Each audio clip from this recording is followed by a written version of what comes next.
Hello again guys, here we are back again, video 20 now, back with nozzles, Fiat 131. So here we go. Today's video is going to be basically finishing the engine, but basically without the ancillaries. So we'll get the head on, get it all timed up, get the camber on tension and everything. I'm also going to show you a couple of other little things I've been up to. So we'll go from there. Sounds like next door's got the grandkids over, so you might hear some children in the background, but don't let that distract you. They're normally good as gold. So you certainly won't get the dud from the footballs, I can assure you that. Not from them anyway. Right, so without further ado, let me show you what I've been up to, and you can have a little laugh at me as well. Yeah, not another cock up like the big ones that I've made with building the engine, but another little cock up nevertheless. So let's get to it. So here we go, inside the boot you can see slight lack of a fuel tank. So when I stripped the carburetor, I found lots and lots of sediment in it, so I thought, better take the fuel tank out and have a look, see how dirty it is. So there is the fuel tank over there, next to those Jeep axles that are for sale. So basically, yeah, you can see here's the fuel tank, and I didn't worry too much about taking it out because the gauge was showing practically empty, and I put a gallon in it. So I thought there's going to be, you know, a gallon, 2 gallons tops. Well, it was half full. So there's over 20 litres in there. And all I've got to store fuel in is these 2 little cans here. So I had to go and find something else to put the fuel in. So I found some jars. Let's just walk around the garage here. So there's the back seat there. There's the old clutch. There's the rebuilt gearbox. And here is a 20-litre jerry can, which I bought from Wix. There we go. It says 20-litre on it. There we go. So, that's just a plastic box that's in the way of everything. That's that amazing spare tyre. There's the engine. So, here on the bench you can see there's some jars. These are hot dog jars, and they are full of petrol, as you can see. And I just kept trying to fill things out, and I just ran out, and I couldn't, so I had to panic. So there I am with my 2 5-litre drums full. I've got these things here full. I've got another few little coffee jars and that full. And it's just, I've got nothing else to put petrol in that I know will be safe. So I quickly drove around to Screwfix to get a jerry can. And they were closed because they had a power cut. Yes, they had a power cut. So I went to Toolstation and they were closed because they had a power cut. In between the two was Wix, and they didn't have a power cut, and they had a 20-litre jerry can, and it was £3 cheaper than Wix and Toolstation. So lucked out there. So got that filled up. So there I am, absolute emergency. Now this here I've left in these jars because this is from the bottom of the tank, and we can see on the bottom there's some sediment, and if I stir it up you can see it there floating around in the bottom. So yeah, not good. So what I've decided to do is keep that in those jars, let it settle. I'll just take half out. But petrol is a very, very handy cleaning tool, and I'll show you a cleaning agent, should I say. And when we come to do the bodywork, I'll be using a lot of petrol to clean stuff. It's absolutely amazing. I'll tell you now, in case you were thinking about doing a project like this, that sound deadening material that's on the floor, as you know, you can heat it and scrape it up or chip it off. It's the stuff like, can't really see any here, but you know, it's the stuff that goes down. It's like a thick, hard, black stuff, and it always leaves a residue behind. Well, what I do is get an old t-shirt, an old rag or something, soak it in petrol, lay it across the top, just lay it over it and leave it for 10 minutes, and then you can just wipe it up. It dissolves it. It's also probably the only chemical I got that will actually remove. They've completely sprayed this engine bay, as you can see, with this coating, which is what survived the car, which has saved the car. But it's annoying. I don't want it anymore. It's horrible stuff. It's sticky. It's horrible. And if you try and use like brake cleaner or something, it damages the paint, as you can see here. And if you, sorry, carb cleaner, not brake cleaner. Paraffin doesn't really touch it. It just smears it around and makes a mess. But as you can see, a quick wipe over with a rag with some petrol, and it's gone. So pretty much gone. So there you go. I mean, if you get another rag now, clean rag, and wipe over it, it would take that residue away. But obviously, the dirtier the rag is, the more it just smears it around. But we've got to do lots of welding around here and everything, so you'll see that going forward. And looking at these top mounts, I'm hoping they're going to hold out for the few weeks I want to drive the car. it may be worth just welding a ring around there or something, or even buying new ones, but I don't really want, I just keep spending money and it's just for a few weeks to drive around, you know. Maybe I can find some good second-hand. Maybe you've got some. If you've got any good second-hand ones, let me know. Maybe Kevin's got some actually, because they're certainly very badly perished. You can see they're all separating. You see this one here is really badly separated around the edge. So yeah, I gave the bonnet catch a little clean because that was covered in that black stuff as well. So that's all good. So there we are.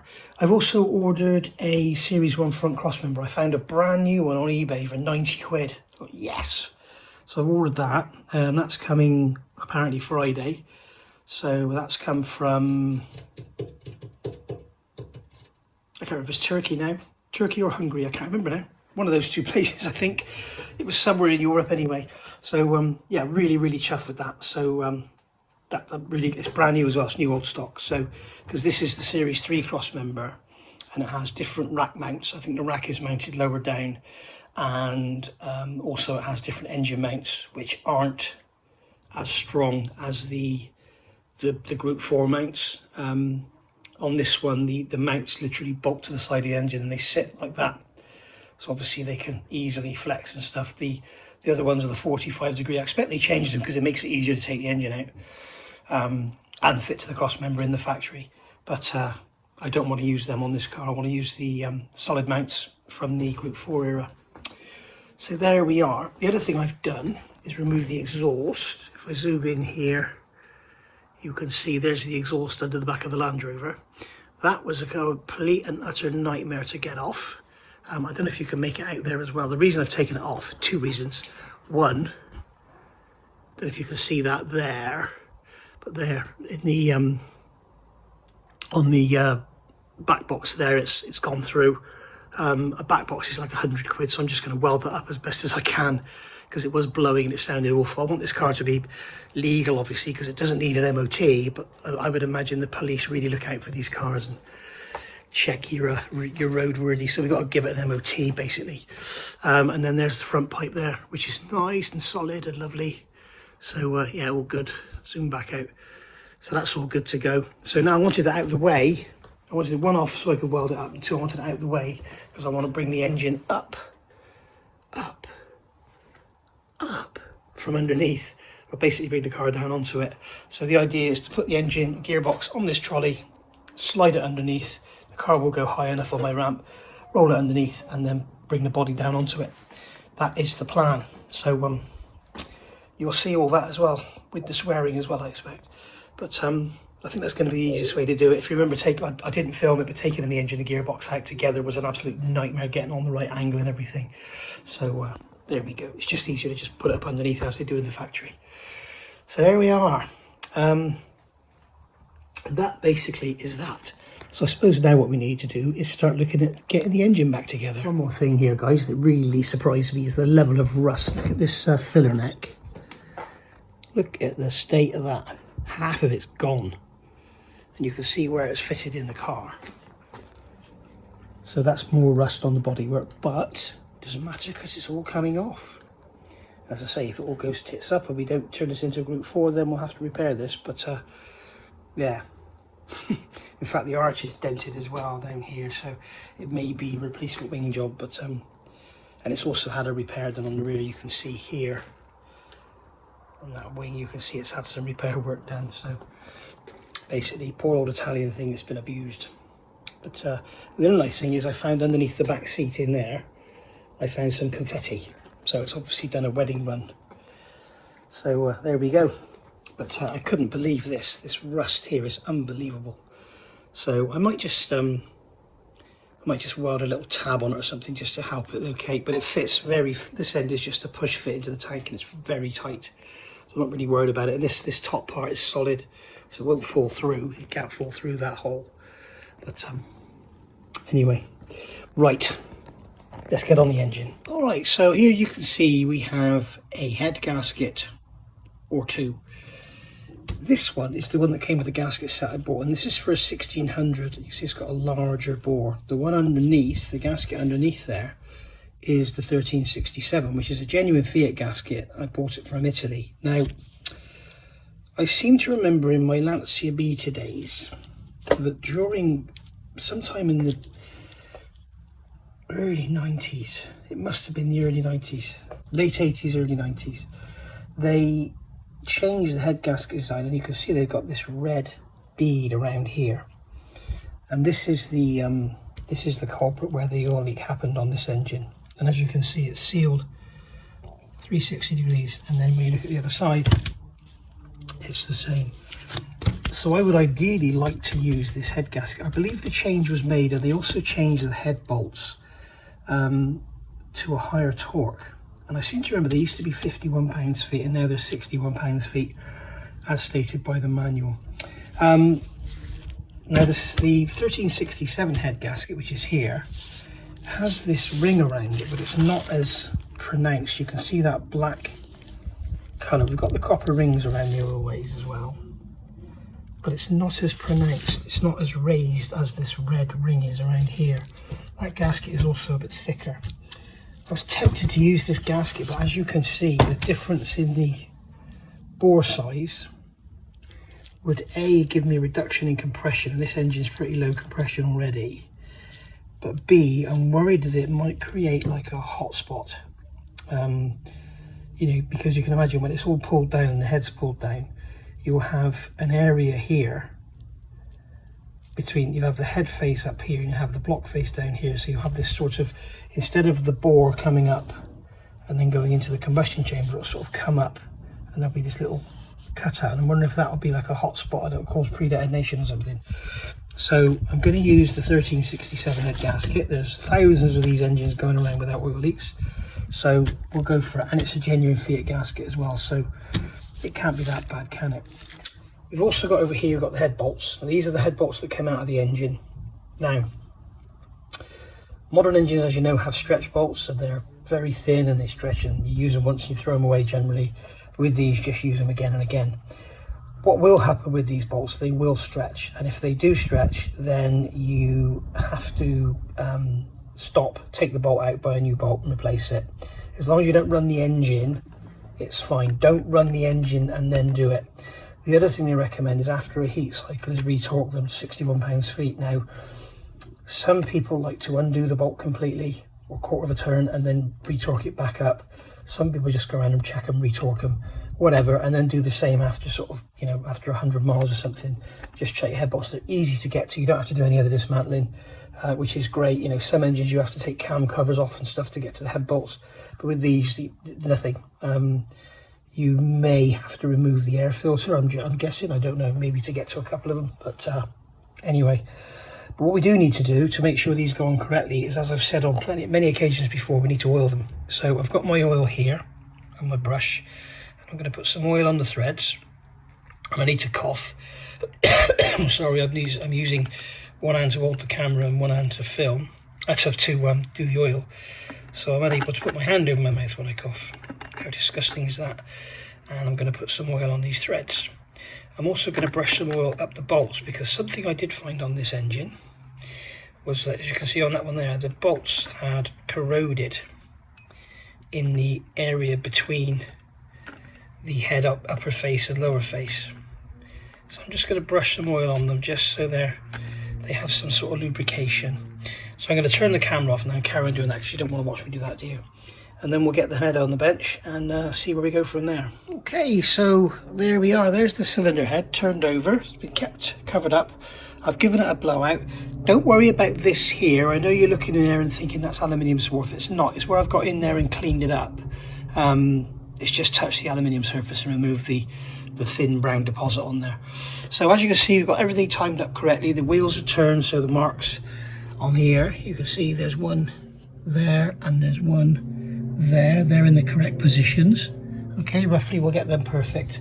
But we need to make sure we do that, and we need to make sure that number 1 and number 4 are at top dead center. Okay, once this head goes on, we must not turn anything until the belt's gone on. The alternative way you can do this is turn the crank 90 degrees that way, clockwise. Okay, fit the head. You can time up the wheels then and worry about it, and then bring the crank back 90 degrees anti-clockwise. Don't go that way, come back 90 degrees, and don't go any more than 90 degrees. Okay, and also remember, like I said, in this position with those timer marks lined up, number 4 is on the firing stroke. So when you do your distributor, time it on number 4, not number 1. As you can see, number 1 is on the overlap. Both valves are open. Okay, so there we go. Now this head, I've blown the head out and everything, so it's had a good air blast through it. This is all nice and clean. It's all been skimmed, as you know. Done the same on the block. All the bolts are oiled. What I'll do before I fit them, I'll wipe them off on their heads so they don't have too much oil on them.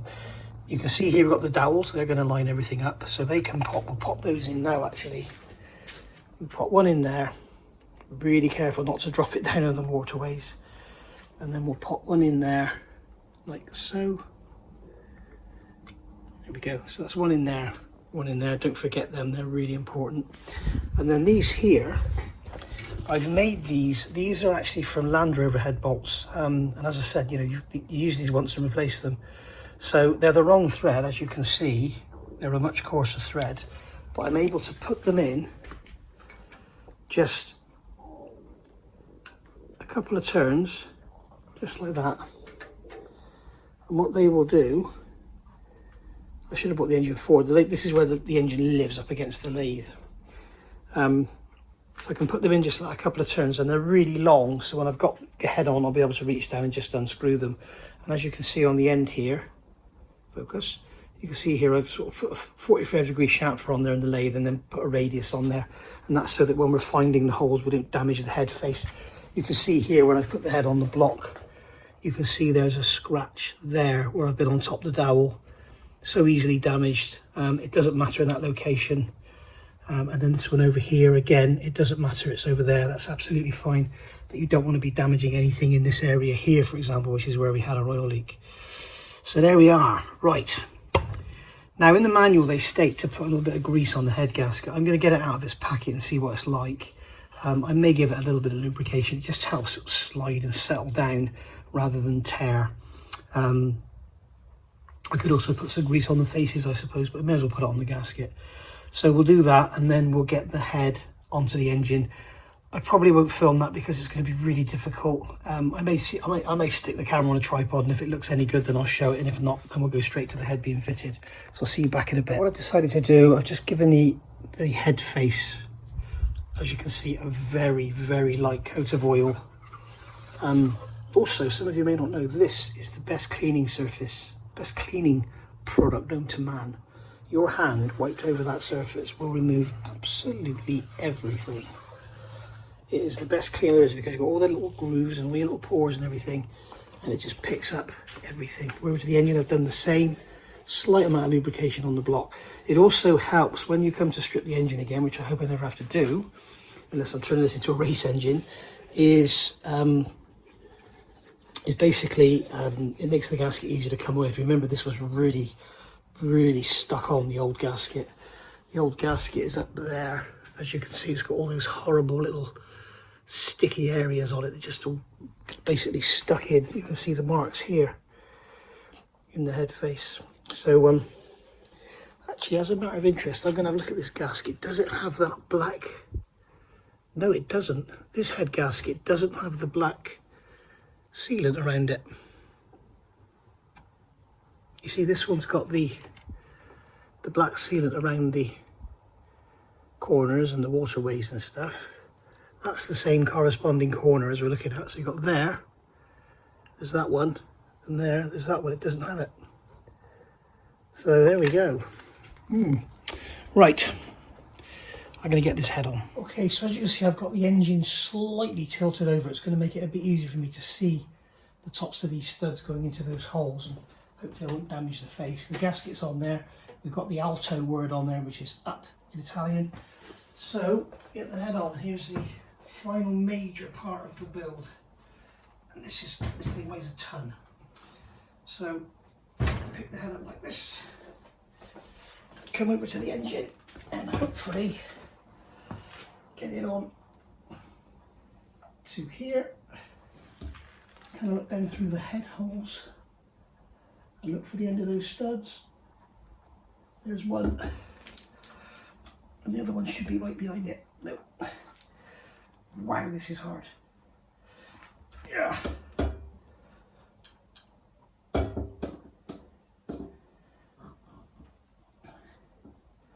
There's that one.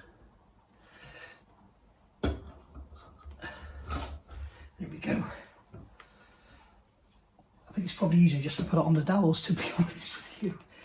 There we go. So that's directed the head straight down, so no damage on the head face at all. We may have a couple of small marks around the head bolt face, but that doesn't matter because they're nowhere near any water jackets or anything. So as you can see, it's gone down lovely. And now, make sure it is on those dowels. Yes, it is. The head gasket hasn't moved. Nope. So now I can just take those out.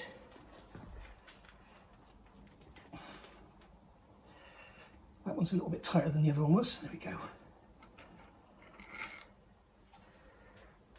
So that was a bit of a help. Don't worry about the rocking, you can see that's just because the head gasket is all uneven and everything, that's why it's rocking. So now what I'm going to do is put the engine back vertical, and then we've got to go and put the bolts in. So we will, I'm not going to go through all that. All I'm going to do is take a rag. Got the camera set too low, haven't I? Let's bring the camera up a bit. Take a rag and just wipe off the head. Just remove some of the oil. And then we just put the bolts in, just like so, and I'll go and do the other 9, and then I'll come back when it's time to start torquing. Okay, so we're going to torque these head bolts down progressively. I'm not going to film all of it because it'll be boring as hell to watch. So I've got this set on 15 pounds-feet. I'm just going to initially just 1, 2, 3. I'm just going to initially just pull them down. 4, 5, 5, 6, 7, 8, 9, 10. I'm just going to check I have gone the right way on that. Yes, I have. Right, so 1, 2, 3, 4, 5, 6, 7, 8, 9, 10. So that's all of them down to 15 pounds-feet. Okay, so now we're going to go to 25.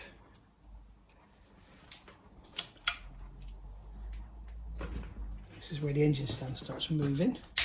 1, 2, 3, 4, 5, 6, 7, 8, 9, 10. So that is literally, that is just 25 pounds-feet, and as you can see, we're already struggling. So what I'm going to do now, I'm going to go to 35, and then I'm going to switch the camera off because that's when we're going to start struggling with keeping the engine from rolling around the garage.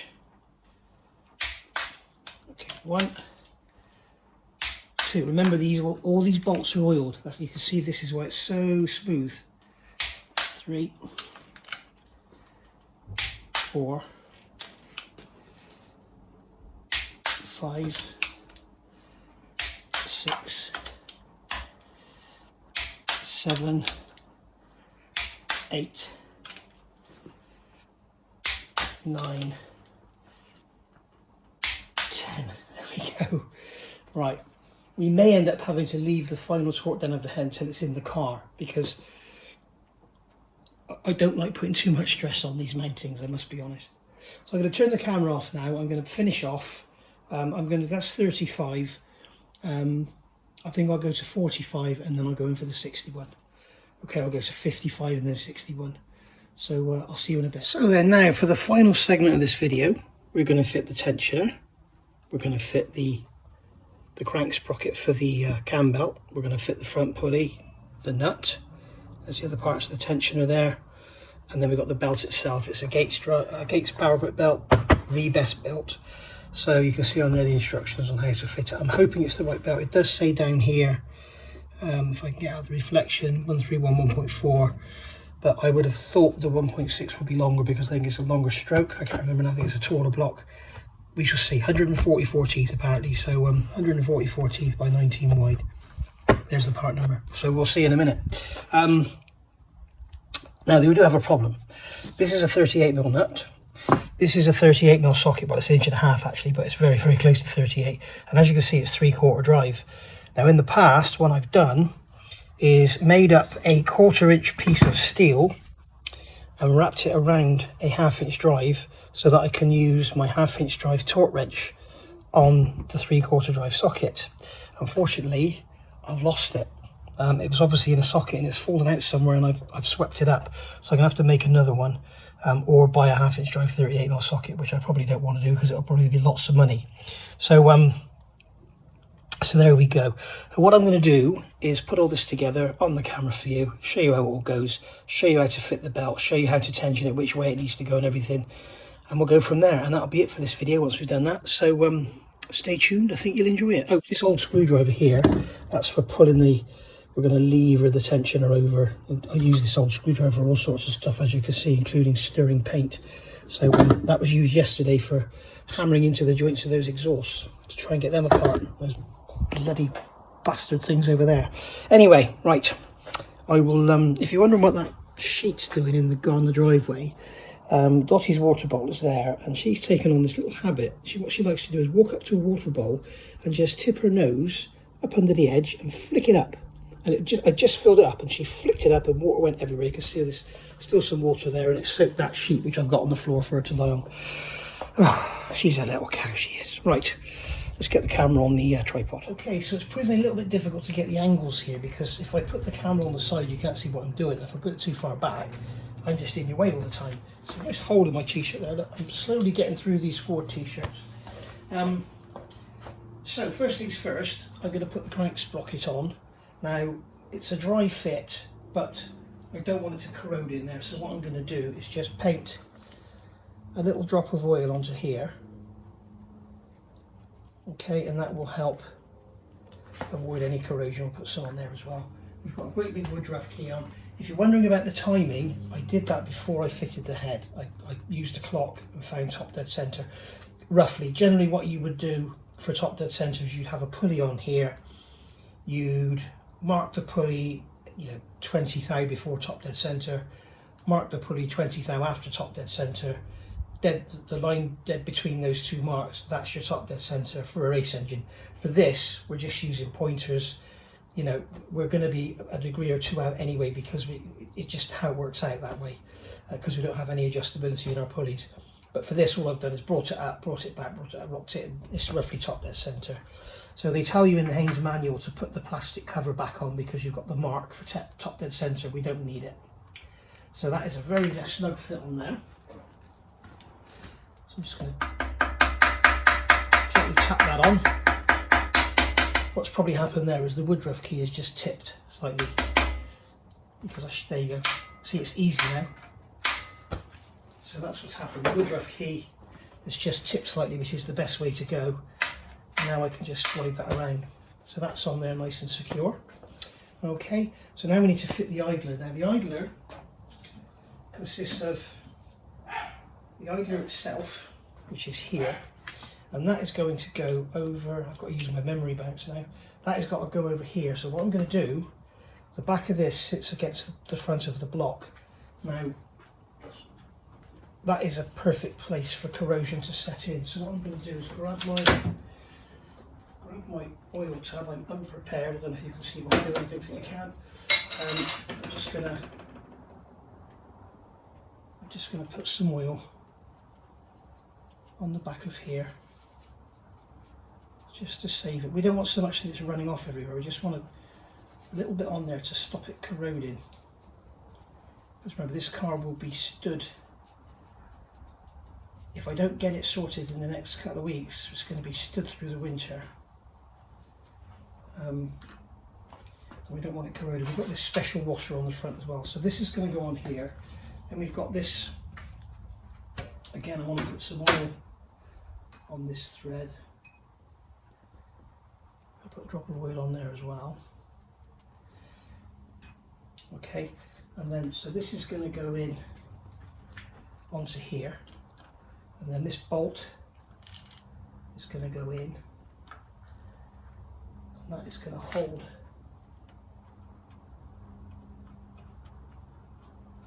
the tensioner in place. And what that does, as you can see here, what that does is the spring's going to pull back on the tensioner and keep the tension on the cam belt. So what we're going to do is pull it over to the left. We've got this special washer that goes on the front here, so that's going to go in there like that. And then we've got a large washer, a spring washer, and an M10 fine nut. Okay, so still free to move. Now we've got this assembly here. This is the spring. What we're going to do is put some oil on there on the thread.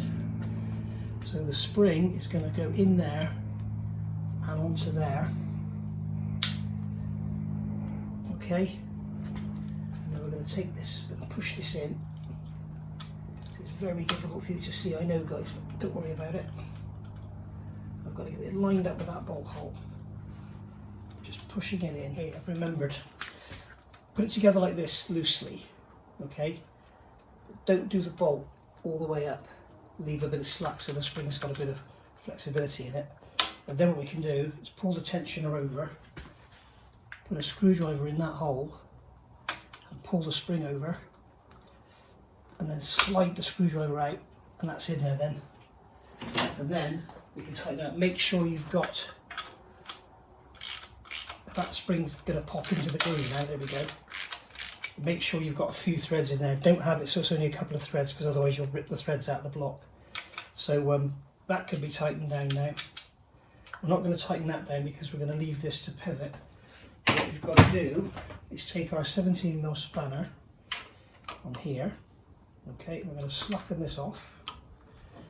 We're going to lever the pulley over to the left and then do that nut up. That'll hold it in its slackest position. Okay, note we haven't done this bolt here up. Just going to bring you round. This bolt here is the pivot, so don't tighten that up yet. Tighten that up when this one's done. This one here we can tighten up because the spring will swivel on there. Right, the other thing I'm going to do is just get a drop of oil, brush it onto that spring. That will all spread around, and that'll save any corrosion setting in there as well. It's all very well having everything nice and clean and sparkly, but when it's stuck in a garage over the winter, then we don't want to be have it all sitting around dry. Okay, so that's it. So we've got top dead center, we've got cam pulley marked in, tensioner over to the other side. This one, the idler pulley has got a mark in it there. We're going to make sure that's lined up there with that spring. Okay, on this engine it's not important, but as long as it's somewhere in that area. Okay, and then we're going to get the belt. So we need to take a knife and cut open the box because it's got a little special seal on it. I'm going to open it neatly because then if I need to set it back I can. That's good. There's give you a little sticker to put in the car for when it needs to be done. That's cool. Right, so the power bit, the belt, it doesn't matter which way the belt goes, but it's common sense to have it so that when you read the things it's on the front. So the way the belt goes, it's going to come up around this crank pulley like this. Okay, so it's going to go like that. And then this end is going to go around the auxiliary pulley. We're going to make sure it's going to go one to the back. Okay, and we're going to make sure that when the crank is on top dead center, look at this all lining up beautifully. Right, here we go. No, it's not quite lining up. Yes, it is. That's unbelievable. I'm trying to do a video on the issues you might get, and yeah. Basically, I don't like that. I didn't think that was supposed to be on both sides, but hey ho. So what we can see here, we've got the crank pulley is engaged on the bottom, but it's loose around the top. So I'm just going to pull it over. Now what we must to make sure is that we've got tension in the belt here. Okay, so can we get any more? Let's try and do this again, because it went on too easy. It never goes that easy. What I want it to be difficult. Right, so we pull that onto there. Make sure it's about halfway. And I'm pulling this side here, and what I'm doing is keeping that side there. In fact, what I'm going to do is wedge something in there. I'm going to wedge something in here to keep the belt up against the crank sprocket on this side. There we go. Right. It's a new belt, so it wants to... Okay, so what we're doing first of all, we're going to have that out of there. What we're going to do first of all is keep this side tensioned and then get it so it engages in the auxiliary pulley. Now, I can see that mark needs to be round a bit more. So there we go. Maybe one more tooth round. Here we go. So we've got tension here, we've got tension here. I'm pulling up and I want this to be on the cam, on the exhaust inlet cam, and engaged with tension here. Okay, I'm happy with that. Keep the tension on the top and then pull it over. And as we can see, this exhaust cam needs to go slightly anti-clockwise. There we go.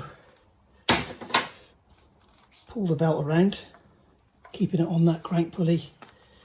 And then what we'll do is put that around that tensioner. All right, hold everything. And then what we'll do is slacken this nut. And you can see there that the belt is now tensioned.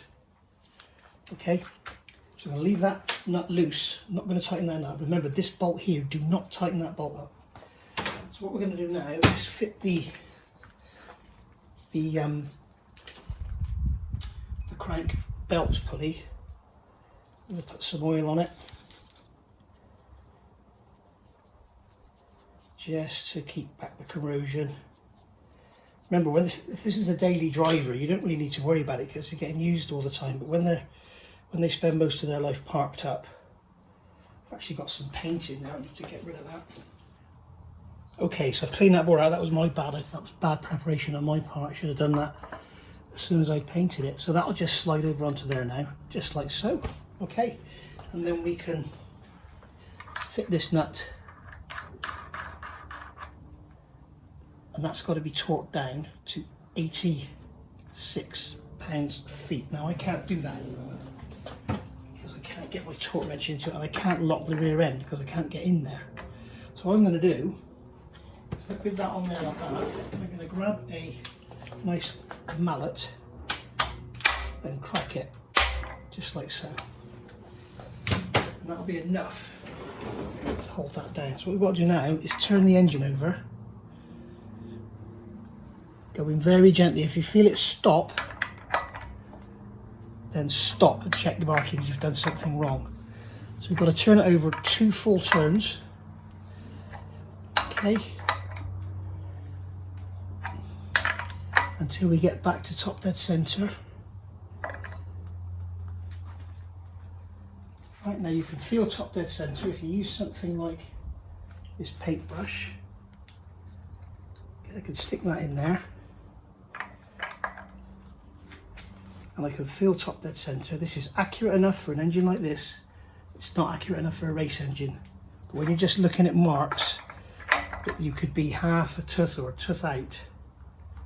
Okay, so top dead center is, see, I want to turn it that way, the belt slackens. So we're at top dead center there. Okay, and those marks are lined up beautifully. All right, so all you do now is with that like that, we can tighten this tensioner.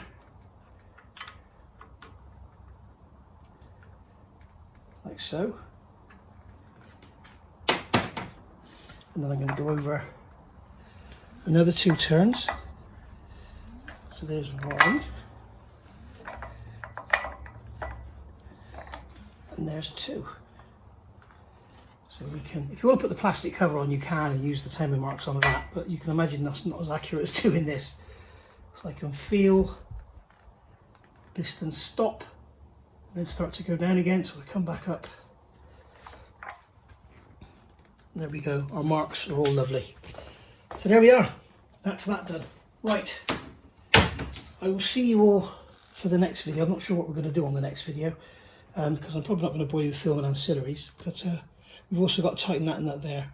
But I'm going to go over another few more turns, slacken it, tighten it, and let it just bed in a bit, and then we'll go from there. Okay then guys, I'll see you all soon. Thank you for watching. Bye for now.